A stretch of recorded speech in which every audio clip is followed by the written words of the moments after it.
Welcome back, everybody, to Behind the Tool Belt. Thank you for joining us on this awesome Wednesday afternoon. Thank you for hanging tight for those of you that may have been hanging tight. If not, oh well, catch it on the replay. But this is episode 263 of Behind the Tool Belt. Stay tuned for our, what do we call them? Our intro from our sponsors.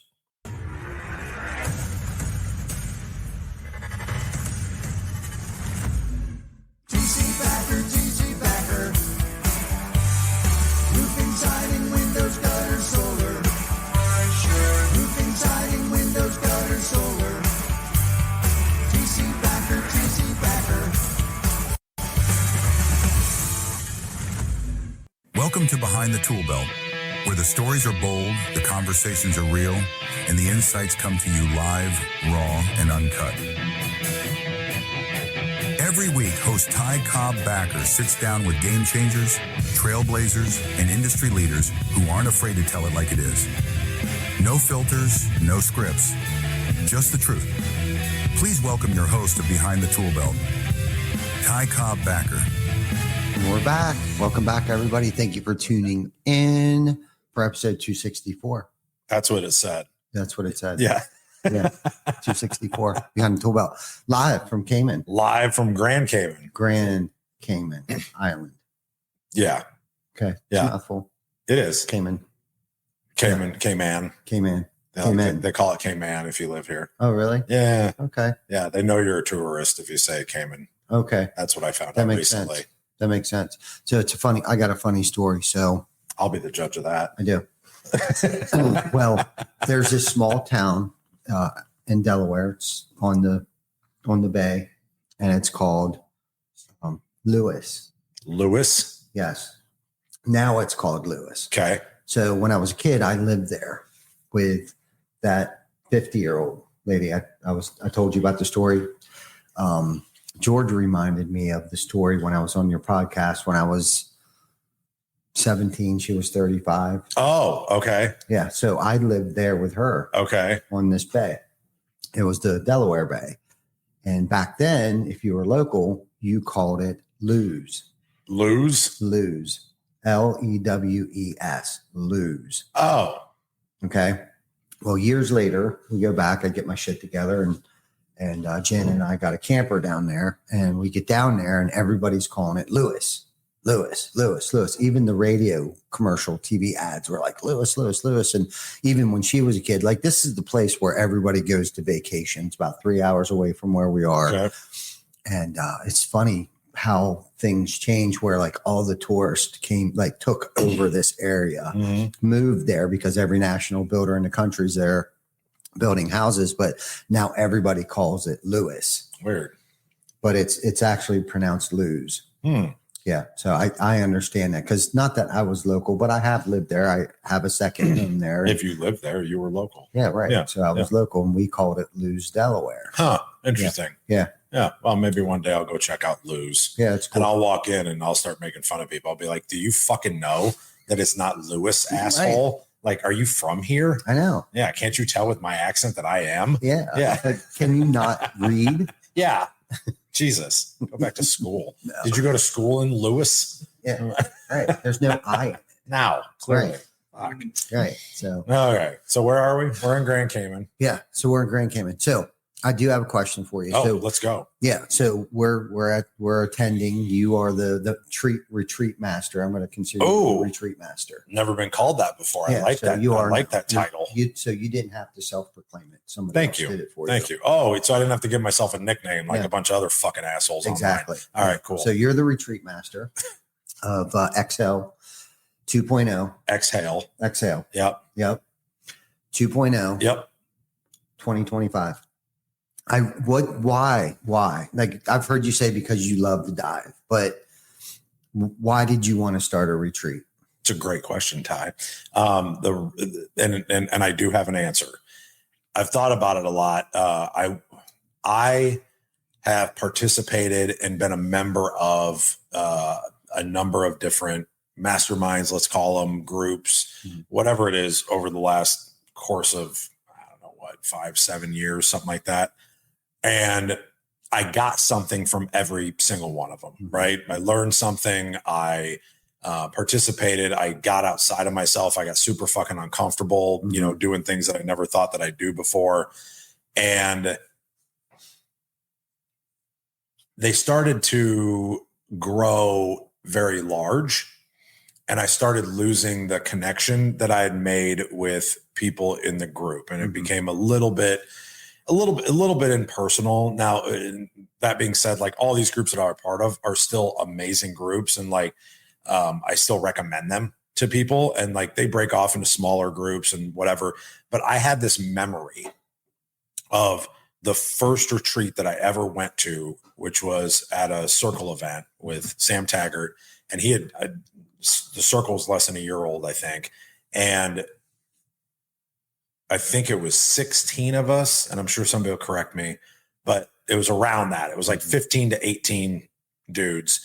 And we all went to Mexico, and we did a bunch of crazy ass shit, which is stories for another day. But I ended up staying and becoming really good friends and made some really amazing connections in that small, intimate setting. Right.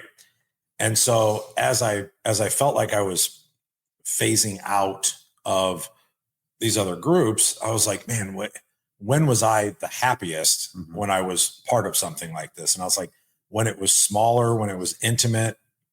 And I was like, well, if I did something like that, what if I did it and then I got to pick what we do? Oh, well, I love to scuba dive. That'd be a really cool thing to share with people that maybe haven't done it before, or bring experienced divers on so that we can all relax and go dive and have a good time. But then when I did the little play on words and called it the underwater unmastermind, was because I didn't want it to be people showing up and thinking that we were going to be sitting in a room with a whiteboard all day with content, right? There's a time and a place for content. And we've had Dr. Gary, who's going to come on here in a little bit. Like I've brought somebody in to like talk to us about breathing and exhaling and like slowing down our heart rate and checking our HRV and all these different things that he's teaching. But it's like 2 hours of the day, right? In the morning, max. And then it's diving, hanging out, talking, getting to know each other and forming some real connections, right? Which, not to plug, but is the basis of my book that's coming out that's called Shut the Fuck Up and Listen More. And it's how to build better connections with the people around you. And so I really wanted to see if I could pull off facilitating an event like this. And so last year was the first annual Exhale retreat, which thank you, William Rankin, for helping me come up with the name for that. And I want to keep doing it. If people still want to go, I'm going to keep doing it. I told everybody when we started that night, I don't do this for money. I do not make a bunch of money on these things. I barely do better than break even most of the time on these, but I thoroughly enjoy being here and watching. It's like being a dad, because you watch the fucking room, you watch everybody else get to interact. And yeah, I jump in and I do stuff and I talk and whatever, but I get to watch everybody else grow and learn and learn from the other people that are here. And it's a great addition to the cult culture movement, which you're a part of, and just an opportunity for us to get outside of that. And so that's the real reason, is that I equated this to, as an alcoholic, trying to find that first high again. Yeah. Right. Makes sense. And I wanted to find that moment in time, right? Which I never will, but I tried to recreate it the best that I could to try and recreate what it felt like to have that smaller, more intimate group of men together to be able to grow and learn together. Yeah. Yeah. I heard bits and pieces of that, but I just wanted everybody else to hear why. And I know sometimes you're sarcastic and you say stuff like, it's because I like to dive. Yeah. But and that's fair. That is part of it. Yeah. Sure. Right. And that's cool too. Yeah. And the other night you said that you don't do this as a business. Right. You're not in it for the money. And we know that. That's why you could probably have had 23 to 30 people here easily, I'm sure. And the cool thing that I like about it is that it is like 9 or 12 of us, whatever it is, not 9 of us this year, I think. Yeah. 10 with me. 10. Yeah. And that's what I really like about it, and the intimacy of it and the connections that you make, like Mike Goldstein, who'll come on shortly here, but is it Goldenstein, isn't it? Yeah. Okay. Goldenstein. Just making sure. Yeah. I just thought I never say anything right. Yeah, it's okay. Yeah, so he's in the room, I just thought I'd make it embarrassing and a little awkward since he was here. Yeah, well, I don't even know what episode this is. So. Yeah, I know. It's 274. Yeah. Something like that. Yeah. I know we're coming up on our 5th year anniversary. So, but no, and what selfishly, myself personally, like, I like to come to something like this, especially when you're involved, because I have to travel. Like I've said this a couple of times since I've been here, like I have to travel usually halfway around the country to be around people like you that motivate me, that push me to be a better human being, a better entrepreneur, better father, just really pushing me outside of my comfort zone. The whole diving experience is just a totally different level of uncomfortability. I mean, there's nothing really comfortable about it on your first couple of dives. Right. Okay. But once you get through that, it's just like anything else before, there's always pain before growth. And for me, it was very painful. I played a lot of head games with myself on why I didn't want to come here. And you had to listen to a lot of that. Like, I'm coming, I'm not coming, I'm coming, with every excuse in the world. And we'll probably laugh about that for years to come. But I made it, came back, and I saw that you're bringing other newbies into the fold as well, and pushing them. And like you mentioned earlier, you're kind of like dad, and I think the one little piece that you left out is like watching people grow. Yeah. Like you're like, the retreat master, and, but you, in all seriousness, it's pretty rad, to be a part of this for the second year. I'll keep coming back until you tell me I can't come back, only because of it is, each dive is different. There was one dive, I don't know, yesterday. It's like the second dive that we took. I jumped in, mask filled with water, couldn't get my ears stabilized. It was off. It started out wonky. Yeah. And I realized that I was the problem. It wasn't that there was something wrong with the equipment, not that the conditions were perfect, that I needed to just stop being a part of the problem. So lifted my mask up, did my thing, cleared it out, swam back up a little bit, let my ears pop, come back down. And for me, especially diving and golfing, there's a lot of life lessons learned on the golf course. Yeah. Okay. Same with diving. There's so many different things that you could apply to your life. Like, get out of the way, stupid. Stop being the problem. Just take a breath. Take a breath, and thriving in chaos, because I always equate it to like if you watch, like any old military movies, or if you've ever done any, I did a like a SEAL training thing for half a day in San Diego. And the big thing that they were trying to teach you was how to eliminate the outside noise so that you can actually focus on the thing that you're doing right now, because none of this matters. Mm-hmm. What matters is what you have to accomplish right now. Right. And the example that you just gave is fucking perfect, because I jumped in, my mask flooded, something was fucking with me, my ears were screwed. Mm-hmm. But if you just stop, mm-hmm. if you just stop and breathe and go, okay, step 1, equalize. Step 2, take off my mask, clear it, put it back, right? Mm-hmm. And like, you just step by step do it. All of a sudden you're like, yeah, and I'm back. Yeah. Right. And was that the feeling? Dives. Yeah, it was one of the best dives. Right. But you just had to get through that. I was so quick to like, okay, I'm not doing it. Right. I'm done. You know what I mean? But then it was like, that's your first immediate, because your heart starts fucking racing, right? Because you're underwater. Yeah.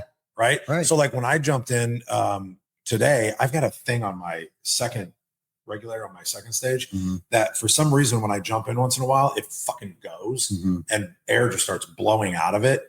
And so I've learned, like, I have to fucking beat on it on my shoulder, or I literally unplug it, mm-hmm. and then I'll plug it back in while I'm underwater. But if you notice, like, I don't put all my gear on and then like do the giant, like I grab my fins and I jump in and I'm putting my fins on like as I'm going down. But then this thing's fucking going and it hasn't happened the whole time we've been here. And it happened today on the second dive, but I've seen it so many times now. I just know, and I know to expect it.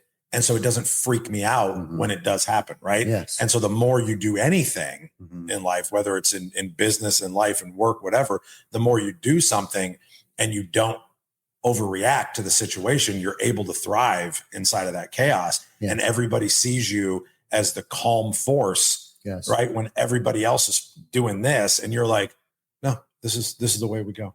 This is what we do. Like we're fine. Right. Like that's what's cool. And I can honestly say this, and I'm not just sitting here stroking you, but since last year, there's been some things that have popped up. Not in personal stuff, but in business that I feel like I've actually been able to deal with better. Sure. Or dealt with it in a good way. Okay. Than I probably would have prior to coming to this. And I'm going to say it was because of the trip last year and putting myself under so much emotional turmoil and trying to figure it out on my own, because it's not going to be a good idea too. I think it's a good idea, but and I'm just going to use this. I'm going to tell you what one thing that came up is so we had a sales manager down at one of our locations and we found out that they were washing checks. Okay.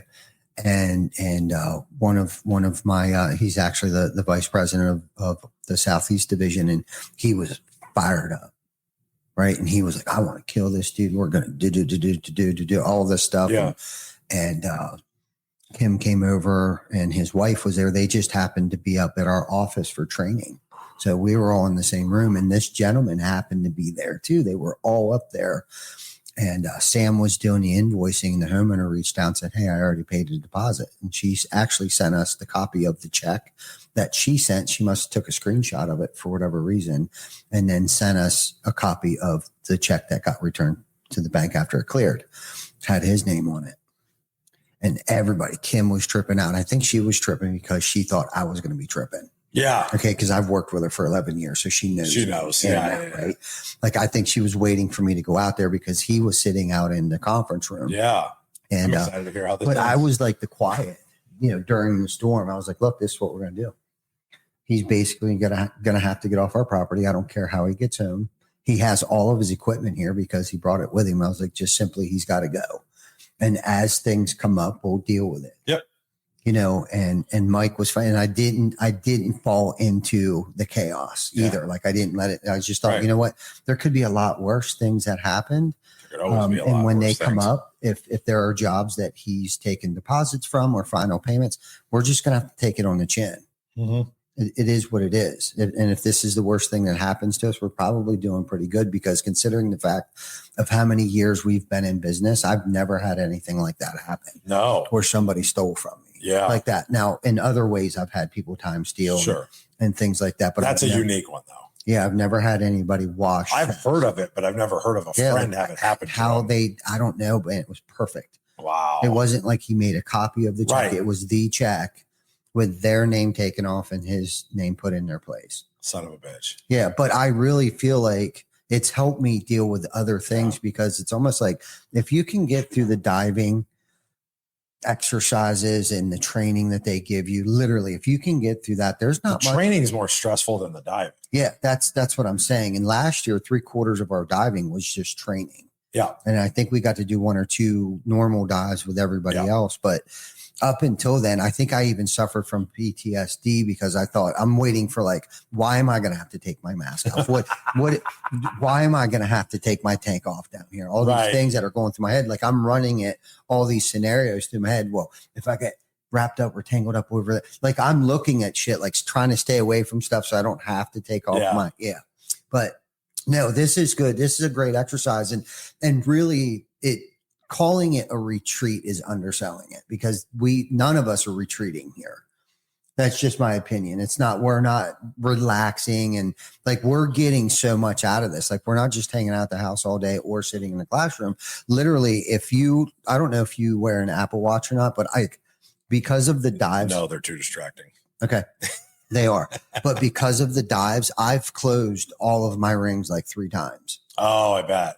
Yeah, like literally. I wish I could do that at home as quickly as I did it here, just with a couple of the diets. You can eat like a fucking pig too. And Yeah. it doesn't matter because like we're burning so many calories and your body temperature gets lower because you're in the water. Yeah. You don't think about that. No. But like the water's 80 and you're 98. Yeah. So like your body temp is dropping. Yeah. Right. Like we need to warm up now because we're going cold as fuck going and doing this night dive. Yeah. Yeah.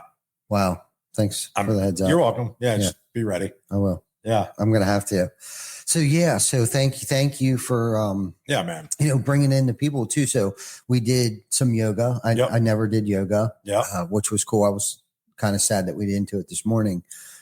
He'll be back really tomorrow. Like seriously, like I was kind of bummed that we didn't do it this morning because I never thought of it, but I could actually, like he had mentioned, like I could feel everything stretching from like my heels to the back of my neck. Did you notice that you were better from the beginning to the end and how much more you could move at the end? Heck yes. Even the second day I was way better than I was the first Isn't that day. Crazy? Yeah. And you think about it and it's like, we go do things like this, right? We do it for 3 or 4 days.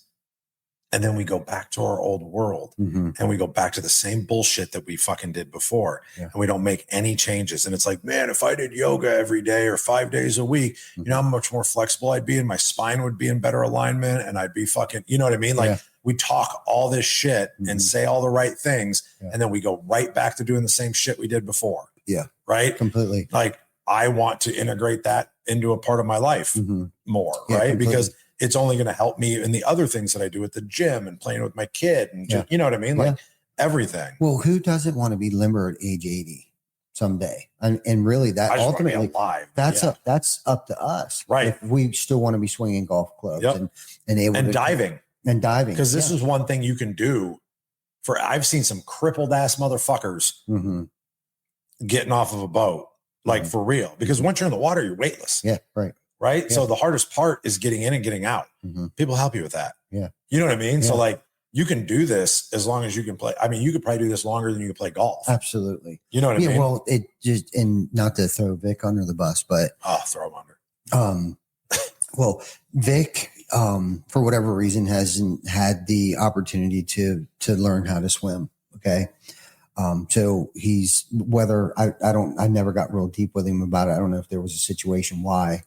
And there probably is why he doesn't like to swim. But even for somebody like him that isn't a very good swimmer could do this because I'm not a very good swimmer. So you technically you could, but you couldn't pass a test. Right. Yeah, it's true. Right. Yeah. You technically could, but you couldn't pass the test. So you haven't asked him, he's sitting right here. So this will be awkward, but you haven't asked him about it and you haven't went deep on it. No. But yet that also means that you haven't made fun of him for it. No, because I would fucking just make fun of him until he's like, look, there's a story. My sister drowned and like, I don't fucking like swimming. Well, I know at some point in time, Vic, the more I yell at Vic, it doesn't. The less he listens. Yeah, it doesn't help. So but even like bullying, like no, like really?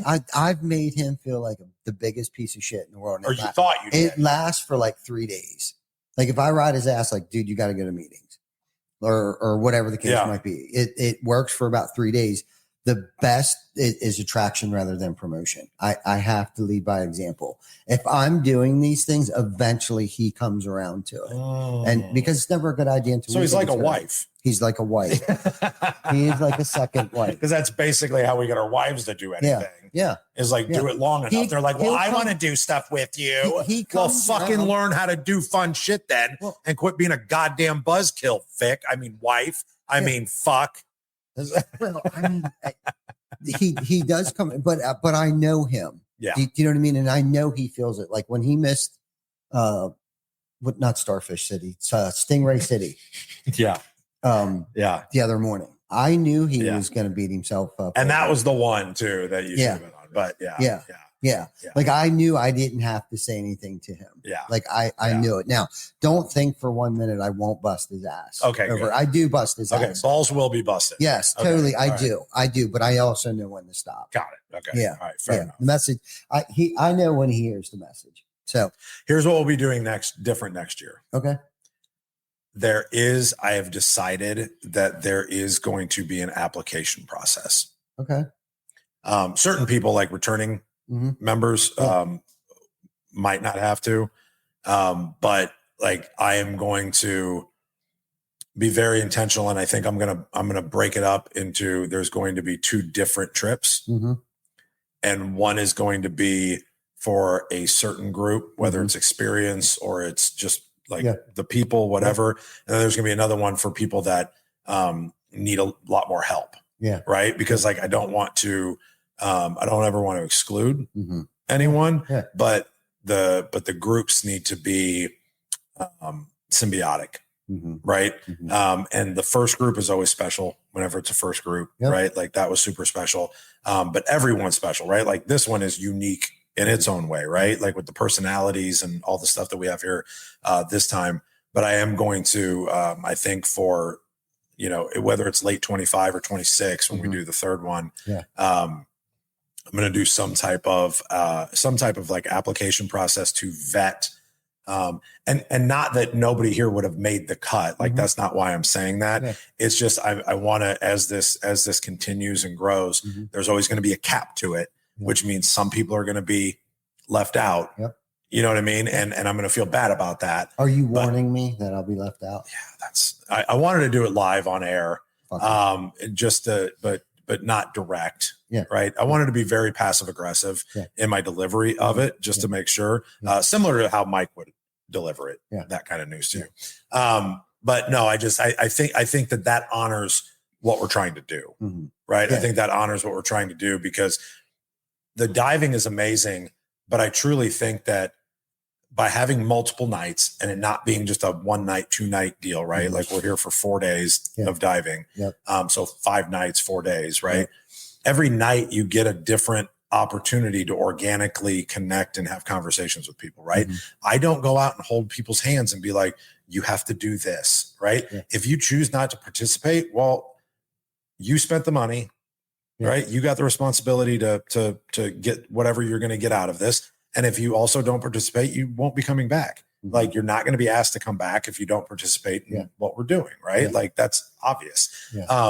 But nobody's done that. Right. Because everybody's like, I'm here for a reason. And I want to get to know people better. And there were people on this trip that I knew. I mean, it's my fucking trip. Like I know them, but I didn't really know them. And I've gotten opportunities to sit down and dig a little bit deeper for an hour or 2 or whatever. And I think that's the stuff that we're missing, right? Is having those sit down conversations and really getting to know each other. I think it's the reason both of us do this shit, right? Because we get to sit down and have conversations with people. And I don't know, I think it's powerful. And like I said, I appreciate you saying that you'll keep coming back as long as I let you. I'm going to keep having them as long as anybody gives a fuck to be here. Right. And if they don't, then maybe it'll just be me and you. And I'm cool with that too. Right. If everybody says fuck off, I don't want to hang out with Eric, I'll be like, that's cool. Well, and let's talk about George and Big Kev and Primo and to the team that you got, or wherever they came from, right? Like very, very, very fortunate. You know, I mean, George is my brother-in-law. So obviously, you know, that's an easy play there, you know, to get him to ask. But the people that he surrounds himself with, right?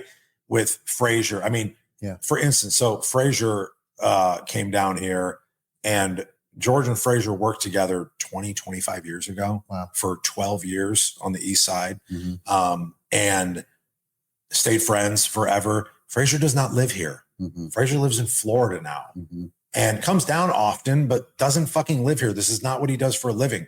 And he sees what we're doing online and like thinks it's cool. And George is like, hey man, like Eric's doing this again. Would you be interested in coming down and helping facilitate? And literally, and he just looked at George and was like, yeah, I'd love to do that. Like, fuck, man. Like I can't even thank him enough, right? Like money doesn't thank somebody for that. Right. Like genuine gratitude. And the guys on the boat and Ernie, the chef, like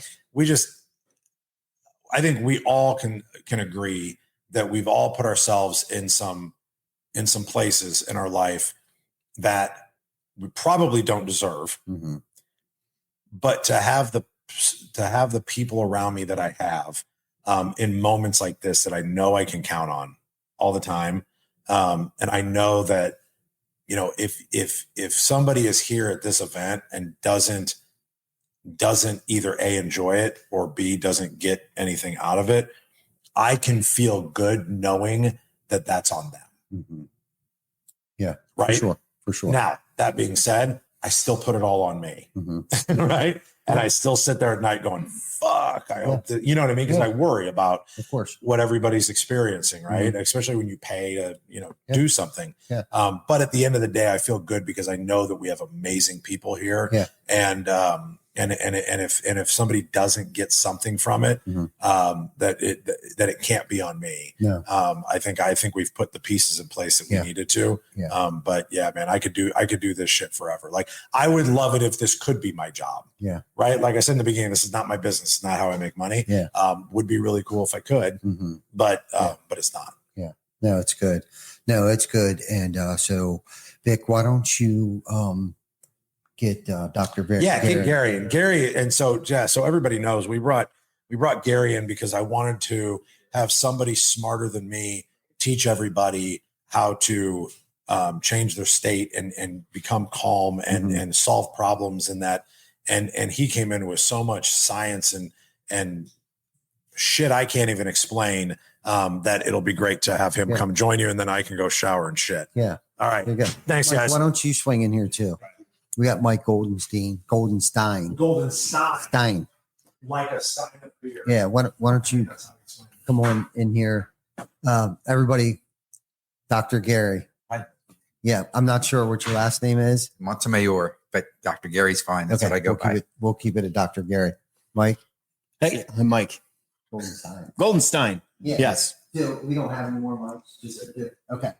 So, Dr. Gary, why don't you explain to us what it is that you do for a living, and then we'll get into what you've been able to do for us here. Sure. I'm a doctor of natural medicine. I hold a PhD and doctorate in natural medicine, and I work in the world of quantum medicine, which is looking at consciousness or disease from a subatomic perspective, small particles and how they work, thoughts, beliefs, things like that.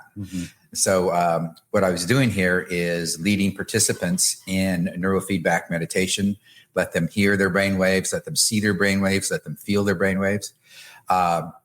It's good because we can talk about the woo-woo in the context of science, and that really makes it come down to guys like us. You know, we want to know the science behind it. Yeah. And so by doing that, we've shared heart math, which is heart-brain coherence, and being able to paint pictures on the wall. Other things we've done are like measuring our biological age, doing breathing and watch it decrease. So yeah, we've been doing a lot of things with our participants here, you know, teaching them a little bit about quantum medicine. Yeah.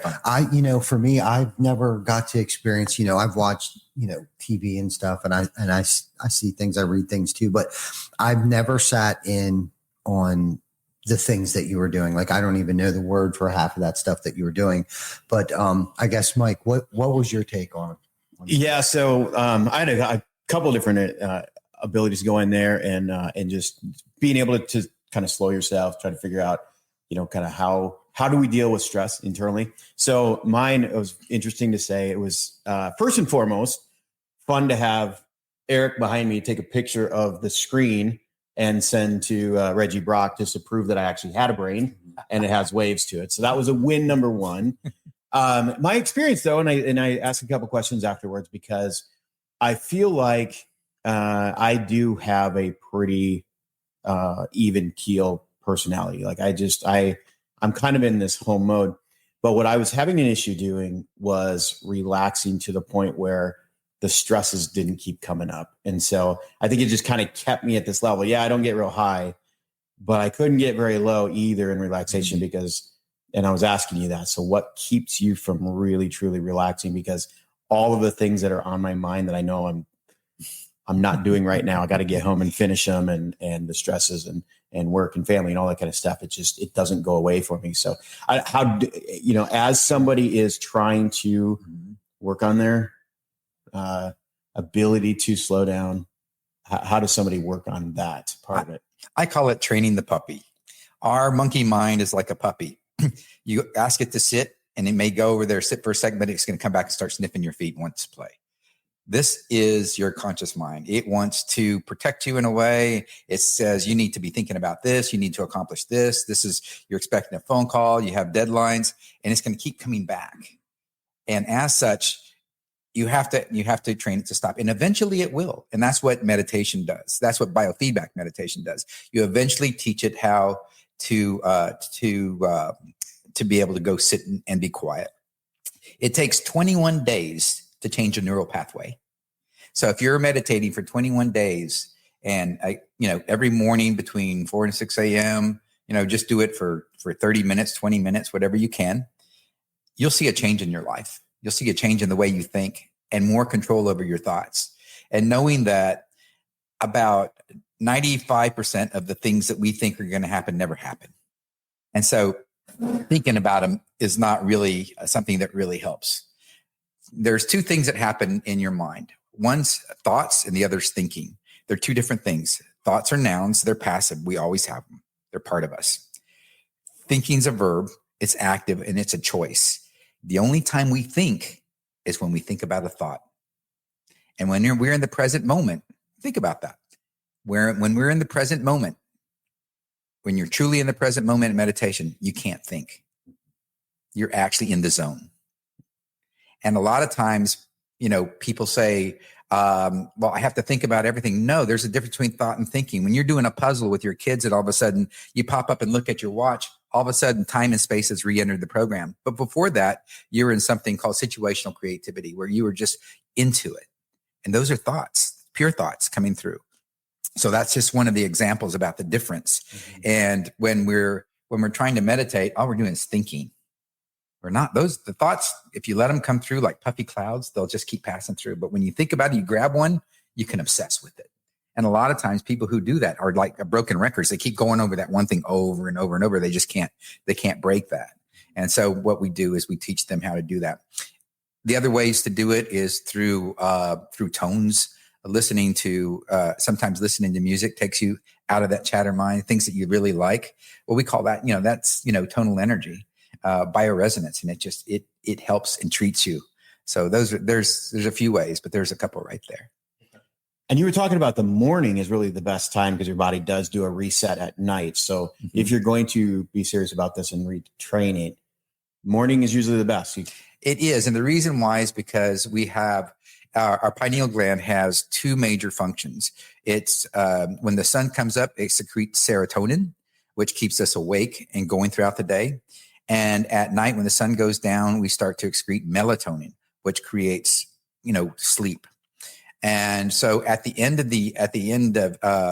melatonin cycle, it starts as soon as the sun comes up. So between 4 and 6, anywhere if you can grab 20 minutes in there sometime to start meditating, that's the best time.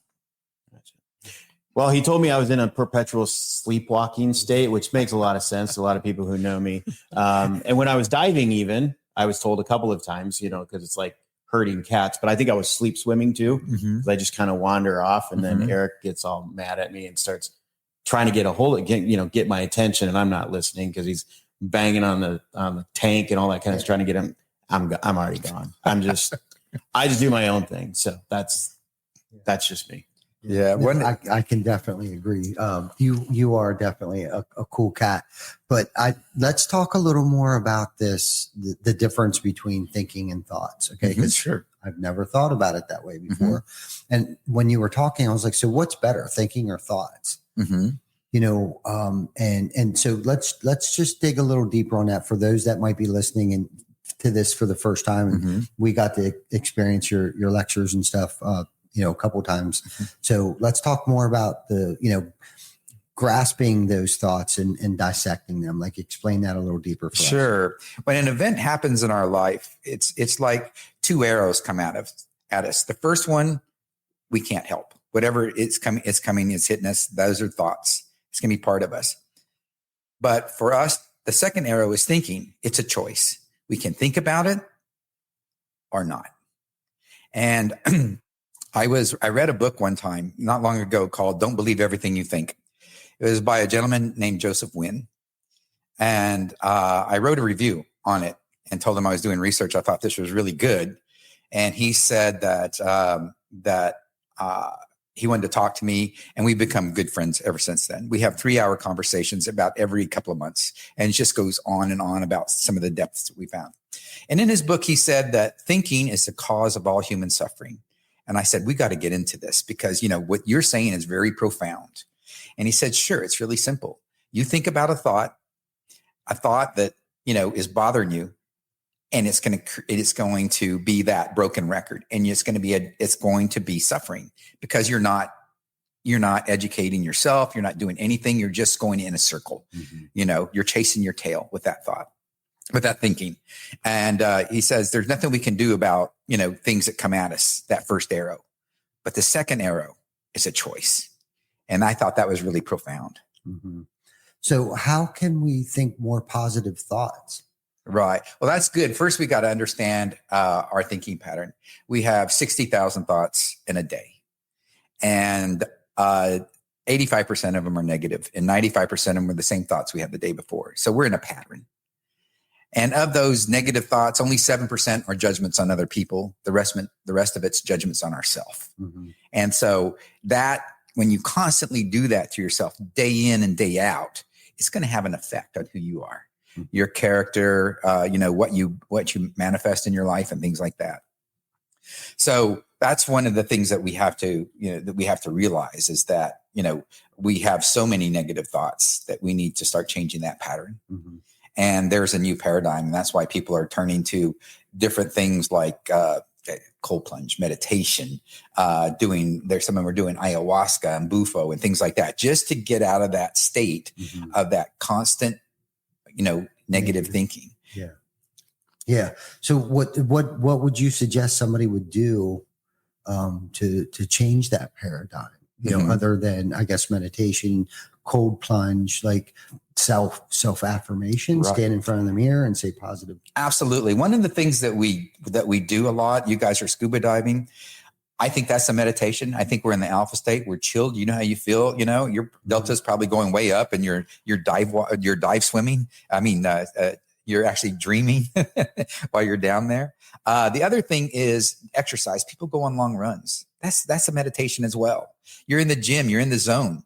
That's a meditation as well. You've just cleared your mind, and the more you clear your mind, and you realize you don't have to think about things because it's not going to do any good. Your subconscious knows how to handle it. You've already built character through all the years of your life, and it knows how to handle it. And the answer, no matter what you think, is going to happen. It is going to happen. And thinking about it's not going to help. But your thought pattern, what we call the quantum self, the self is when you stop thinking, what's left is this pure intelligence. Call it, supermental intelligence. And it comes through and it starts to solve your problems. One of the things we did today was heart math. And when we actually started doing heart-brain coherence, and we're able to paint pictures on the wall and things like that with a software program, that in itself will start to create and slow down thinking patterns that are constantly causing negative thoughts. So a couple of minutes a day, sometimes 2 or 3 times a day, just doing that breathing technique along with putting attention to your heart and thinking about really good things and breathing those sentiments in and out of your heart. Your heart actually has more communication with your brain than your brain does your heart. And that it has neurites, thinking, and we call it the cardiac complex. And that in itself is pretty amazing connection between heart and brain. So this group of guys are typically entrepreneurs, high achievers. We have this level. We're just high all the time. But talk a little bit, because you mentioned it shortly, but didn't really get into it much. That disruption of trauma in somebody when they experience a significant trauma, and now you're trying to get back into, whether it's meditating or getting back into a state of confidence and relaxation. How does trauma come in, and how does somebody deal with a disruption to their normal rhythms like that? Sure. One of the things that we learned today was heart math. And whenever you have a trauma, the emotions appear in a part of the brain called the amygdala. And when they appear there, you react to them because they're either a sense, a visual, an auditory, or a feeling. And any one of those things come in can trigger that trauma and start you thinking about it. Okay. And so by doing heart math, and I'll tell you a little story about thought and thinking that happened to me. I was doing 7 days of really intense research in Barcelona last year, and I was at a very busy intersection. It was the 8th day. All that was over. I was going to go to a paella cooking class in Barcelona. I'd never been there before, so I signed up. My wife wasn't with me because I had this big long event, so she stayed home. And as I'm sitting at this busy intersection, a child runs across the street and gets hit by a taxi cab. Now, I was a first responder in LA, and I went to one knee knowing that what was coming was not good. So I took a deep breath, went and did everything I could, but I knew when I walked away was my biggest fear, that I'm going to crumble. And so I said to myself, reading these books and doing this, I said, okay, you're on, man. I said, don't think, just pray. And I kept saying that. And every once in a while, I'd say a prayer, from the deepest part of my heart, from, absolute unconditional love for that child. And then I kept saying it. Don't think, just pray. 40 minutes later, when I finally arrived at that paella cooking class, it was all gone. I was good. Absolutely good. So it's one of the things that I did for myself, knowing and believing that I could do this. I had to do it. I didn't have a choice. And knowing that is the power of belief. That I myself said, I'm going to do this. And I did it. And I saved myself from the crumble and the suffering that I would have done if I would have thought about it. So that's a really good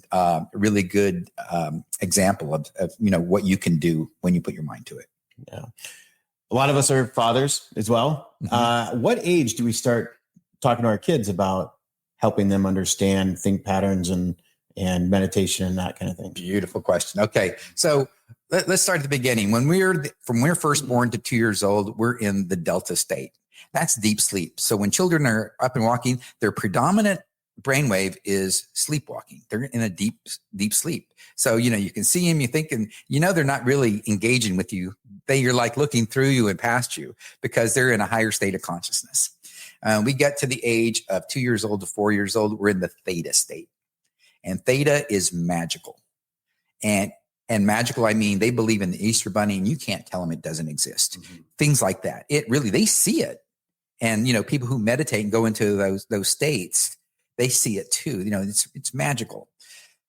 And so then we get into the alpha. And alpha is the state where, and this is really important to parents, it's when we're downloading everything around us. And the old saying, show me the 7-year-old and I'll show you the man. And the reason why is because they have already downloaded everything in their environment and they've set their character. Okay. And so when we work with, meditation, neurolinguistic program, we're trying to correct any traumas that happened during that time because that's how they react to the world. So during that time, it's a sacred time. It's good to keep them, you can see them put their hands over the ears and stop fighting because they can't say no. They don't have the beta wave. They don't have the filter yet. And only when they're 8 years old and to adulthood do they finally find the filter that, hey, listen to this, I'm out of here. When you watch young ones, they can't leave. They're just like, no, just stop. They don't have the guidance for themselves to get out of there. Really interesting. So yes, the ages, that age, 4 to 7, real important. See, now what I heard him say is I've got the mind of a 2-year-old because I'm just in that state. Sleepwalking state. Yeah. So you had mentioned earlier, just a little bit ago about exercising and stuff like that. Did you say that it releases while you're exercising, it's releasing serotonin? No, and that's when you're sleeping. Serotonin, okay. It actually, when the sun comes up, it starts to rise. Okay. And it starts to make you awake. Okay. And everything, all other hormones start to follow its lead and be able to start doing its digestion, doing its, balancing of, your neurohormones. It starts to do all that. And so, Yeah, that's what serotonin does. But when you exercise, you get endorphins and enkephalins, things like that, especially when you're pushing really hard. That gives you that euphoric feeling. Yeah. And but it has nothing to do with serotonin. Okay. Yeah. I wasn't sure because I know when I exercise, obviously I start to feel better. And I read somewhere, for cardio, I tend to walk, sometimes indoors, sometimes outside, but I when I can walk outside, I do when I have the time. But I read about 20 minutes into it, most people start to feel like a sense of euphoria. And why is that? Like, is something being released in the brain? Is it just because I think I'm doing something good for my body? Like, Right. Yeah. Dopamine, one of the things that we get that's really satisfying. It's when, you've accomplished something really good. You have that, euphoric feeling. That combined with endorphins and enkephalins have that kind of almost a morphine feel that you break into this, that second wind and you feel good about it. Those are the things that happen. So yeah, neurochemically, those are the things. Okay. No, that's great. That's good stuff, Mike. You got something else for me? Yeah, one more. So when I was all hooked up and I was meditating and I started getting lower and lower, pretty sure I started reading Vic's mind. So when does that ESP start kicking in? Because he's a weird dude. I don't know. I didn't mean it. Again, we're going to be talking about this when he's in the presence here, but so when that ESP kicks in and I start reading everybody's minds in the room, that was pretty cool. I enjoyed that part. Oh, okay. You definitely don't want to get So how can we convince Vic that it's a good idea to learn how to swim? Well, let me answer one question at a time. Okay. And first, I'm actually really passionate about telepathy. And so one of the things that I was listening to a podcast the other day, and I binge listened to it because it was so amazing. It was called the Telepathy Tapes, and it's about autistic children that University of Virginia has been studying literally all these cases of them saying that children not only can read their mother's mind and see through their eyes and know where they hid the cookies. And the mother says, how could he wasn't even here. And I hid him. I know he doesn't know where they are. And he found them, things like that. And then, these are really severe autistic children. And they were finding, and they were doing these tests, and they put, mom in this room, and they'd have a film crew, scientists in the other room with a child, and they hold up an Uno card. You could tell you the color. Then they were doing mathematical formulas, on the calculator, and he'd give them the answer, knowing that he could actually see it. And then they were saying, how do you know this person, Adam? And says, I met him on the hill. Adam is another autistic child. Mother has never met, but they met. And so mom finds the number, calls Adam's mom and says, yes, they meet on the hill. So autistic children actually meet and talk and learn because they say, my teacher doesn't understand me. She thinks I'm dumb because, I have no control of my body. And so I'm always having to, tell her that I'm, in any way they can, that they're listening, that they're, able to do this. They're very gifted. So one of the other things that they were doing was they were giving them these iPads so they could, press the letters and say sentences, and they were getting really good at it. And one of the things the first thing that iPad said to his mom, he was 17. He says, I'm in here. I'm in here. Isn't that amazing? So, these are the kind of things, if you ever get to hear those tapes, you'll binge listen to them. They're absolutely fascinating. They're talking to you about this from the science perspective, how we can listen to it. It's called the Telepathy Tapes on podcast. Yeah. Wow. So, we're getting ready to do a night dive here, but before we get off here, I guess, before we get off, what is something that you would like to leave our guests or our viewers and watchers with before we get off here? Yeah. Well, I would say it takes about 21 days to change a habit. Get into some meditation, even if it's, those 20-minute runs, and clear your head. Do it every day for 21 days and watch your and then certainly cherish those quiet moments without the chatter. Read the book. Don't believe everything you think, and see how it changes your life. Wow. Amazing. Mike, you want to leave us with something? Yeah, no, appreciate it. Appreciate getting to know you. And I think next time I'm going to have to make sure, because I packed really light, but had I known that I needed a pair of yoga pants, I would have brought yoga pants. But I hear that really helps too. Yes. So, yeah. Yeah. Good. Thank you. Thank you both. You're very welcome. It's been a pleasure. I would actually like to get your contact information if we haven't already. Sure. I'd like to do a one-on-one exclusive with you at some point in time, probably in the next month or so. But until then, you guys take care of each other. Thank you for joining us. And next week, we'll have another special guest. I think it's April Hall from SRC.